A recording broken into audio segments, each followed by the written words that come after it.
salientes. Lo vamos a analizar todo esto con el abogado y colaborador del diario El País de España, precisamente en política estadounidense, Pedro Soriano, conectado a esta hora con toda Latinoamérica a través de DNews. ¿Cómo está, Pedro?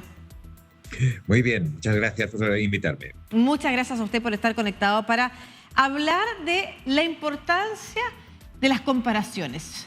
Primero, para saber si estamos ante un acto que está siendo empujado incluso desde Estados Unidos. Recordemos que el mismo Steve Bannon en algún momento llamó a los bolsonaristas a hacer cosas que impidieran la asunción de Lula. Pero por otro lado, tenemos una actuación distinta de parte de Bolsonaro, sobre la que realizó Donald Trump en su época y que lo tiene investigado. ¿Cuáles son las comparaciones que a su juicio son posibles de realizar y a cuáles tendríamos que tenerle particular atención? Yo diría que uno está tentado a citar a Karl Marx, aquella de que la historia primero se repite como tragedia y luego como farsa. Y ayer hubo un cierto elemento de farsa en lo que ocurrió en Brasilia, afortunadamente, porque podría haber acabado como una tragedia en cualquier caso.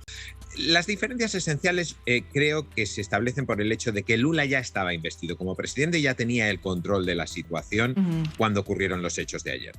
El gran peligro en Estados Unidos hace 2 años es que Trump todavía era el presidente, que Trump jaleó a las masas para que asaltaran el Capitolio y que, de hecho, por lo que además se ha ido sabiendo a través de la investigación efectuada por la Cámara de Representantes el año pasado, Trump estuvo intentando durante varias horas impedir que llegara ayuda al Capitolio e intentando sabotear de una manera u otra la certificación de los resultados electorales, presionando a su propio vicepresidente y presionando a congresistas de su partido, muchos de los cuales además estaban a favor o como mínimo no muy a favor de la democracia.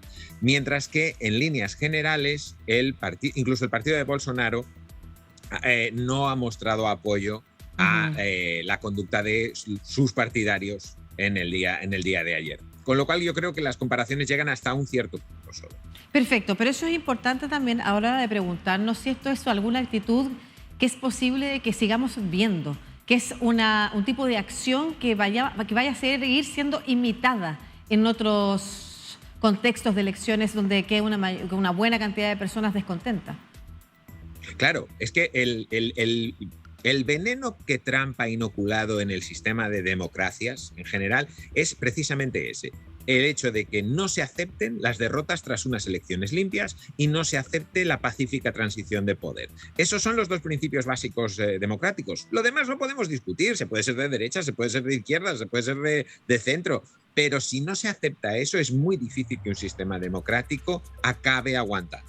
Perfecto. Y Pedro, ¿de qué manera lo sucedido hace 2 años en el Capitolio ha continuado tensionando la política norteamericana? Se lo pregunto primero porque queremos que Brasil, por supuesto, restituya el orden y que efectivamente sus personas, independientes de qué lado son, oposición u oficialismo, puedan continuar con una vía relativamente normal, ¿no es cierto? Incluso, como se ha dicho, en muchas elecciones de parte de los perdedores, que le vaya bien a un gobierno, es que le vaya bien a un país, más allá de las pugnas políticas que luego se den, pero dentro de un marco.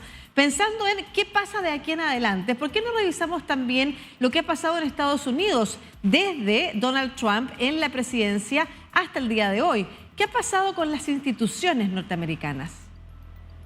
Pues las instituciones norteamericanas han resistido parcialmente, vamos a decirlo así, a las actitudes antidemocráticas de Trump. Para Trump el gran problema siempre ha sido que él considera que las normas no se le aplican, que las reglas no le son vinculantes. Claro. No son para él.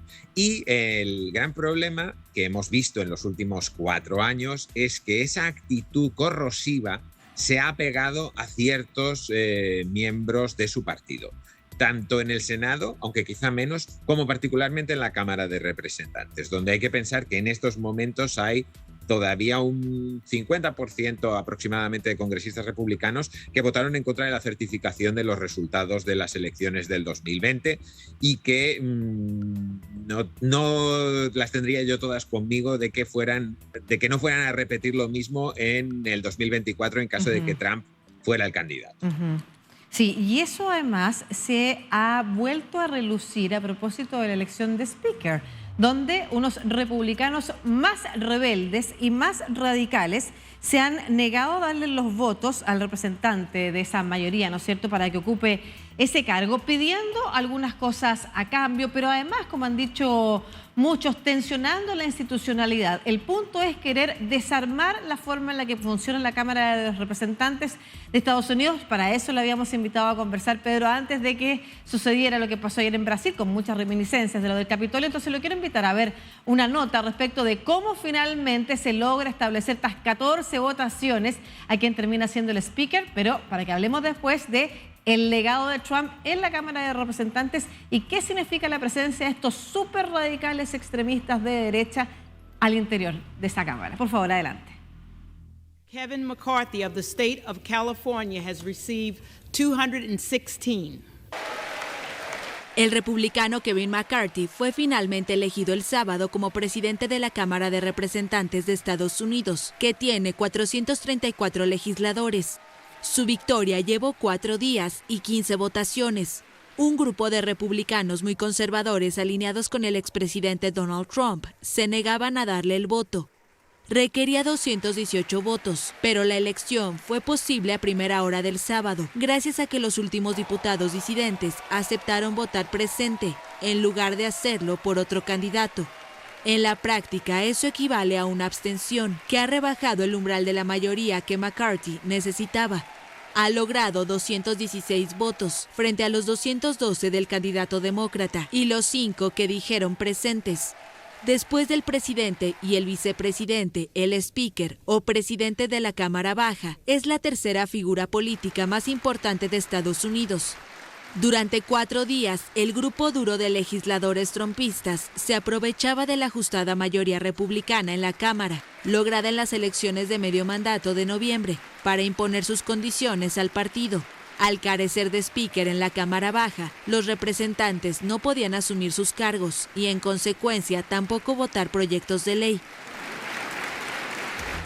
Bueno, fueron varios días de votaciones intensas como no habían habido en un siglo, precisamente para lograr una mayoría y poner de acuerdo a los republicanos, ni siquiera a buscar que traspasaran un puente, demócratas, republicanos se encontraran a una persona, sino que efectivamente entre los republicanos, producto de este grupo trumpista más extremo, que incluso ha sobrepasado al propio Trump, que llamó en algún momento a votar por McCarthy, que finalmente se decide en algunos casos abstener, pero a cambio de algunas prebendas, ¿no es cierto? Estaban solicitando ciertas cosas que terminan de alguna forma desdibujando la manera en la que trabaja la Cámara de Representantes. Por eso algunos han señalado que pone en tensión el orden democrático y esta institución. ¿Qué opina usted?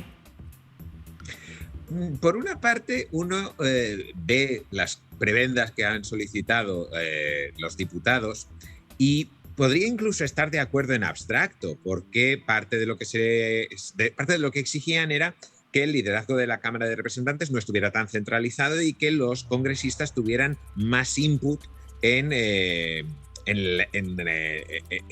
proceso legislativo. Hasta ahí, pues todavía más o menos uno podría estar de acuerdo con esos congresistas. El problema es cuando piden un número de puestos en el comité de reglas, que es el comité que permite precisamente, es, digamos, el que permite el filtro de entrada a la Cámara, el que hace que una ley pase a ser discutida en pleno o no.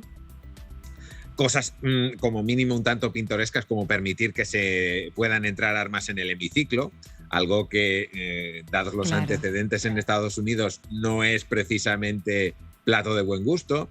Y una medida muy peligrosa que es rebajar el mínimo de diputados que pueden pedir el cese del speaker, que pueden pedir que se abra una votación.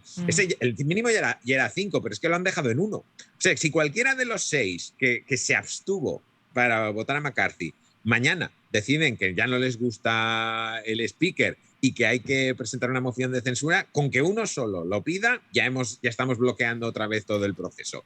En fin, es una Cámara que queda muy ingobernable y lo que es más grave, es una Cámara que queda muy ingobernable cuando hay ciertas cosas que sí que hay que aprobarlas. 2, señalo solamente 2. Claro. 1, los presupuestos.